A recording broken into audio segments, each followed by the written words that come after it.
সহজ কিন্তু কোনো বিষয় না। আমাদের দেশে হাফেজরা মানে সামাজিকভাবে ওইভাবে মূল্যায়ন পায় না, যে মূল্যায়নটা ক্রিকেটার পায়, ফুটবলার পায়, তারপরে নাচে গান গায়, মমতাজ মার্কাজি বলে এরা দাম পায়, এরা সম্মান পায়। কিন্তু হাফেজদের যেভাবে মূল্যায়ন করা উচিত ছিল সে মূল্যায়নটা কিন্তু আমার দেশে সেইভাবে পায় না। যেটা সত্য বললাম, এটা বাস্তব তো তাই। সম্মানিত ভাইয়েরা, কিন্তু জেনে আমরা খুশি হব, গোটা পৃথিবীতে যে দেশে সবচেয়ে বেশি হাফেজ সে দেশটার নাম কি বলে? বাংলাদেশ।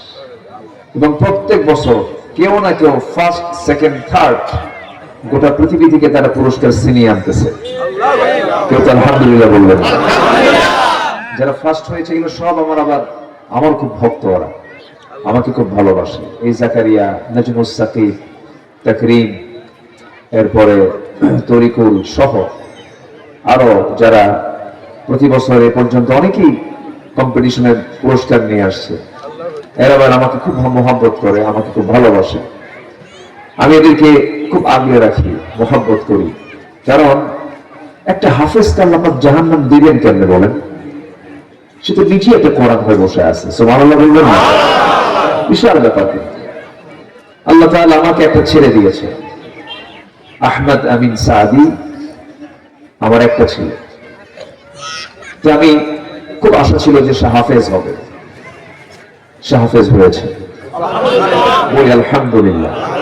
যেদিন ওই অনুষ্ঠান হয়, এই যেরকম মাথায় পাগড়ি দেওয়া হবে, এই অনুষ্ঠানে আমাকে দাওয়াত করা হলো। আমি শুধু এতটুকু বলেছি যে ওস্তাদ বৃন্দ, আপনারা আমার সন্তানকে যে যোগ্যতা দিয়েছেন, ও যে হাফেজ হতে পেরেছে, আজকে আমি কতটুকু আনন্দিত হয়েছি শুধু এতটুকু বলবো, গোটা পৃথিবী আমার হাতে তুলে দিলে আমি যে আনন্দ পেতাম, তার চেয়ে বেশি আনন্দ পেয়েছে আমার সন্তানটা হাফেজ কোরআন হতে পেরেছে। আপনি কি করবেন ভাই? আপনার কি অর্জন বলেন?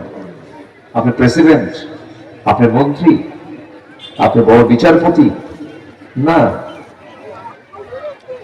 আপনার ক্যারিয়ার এইভাবে করলে হবে না। আপনাকে হ্যাঁ বিচারপতি হন, কিন্তু কোরআনওয়ালা বিচারপতি হন।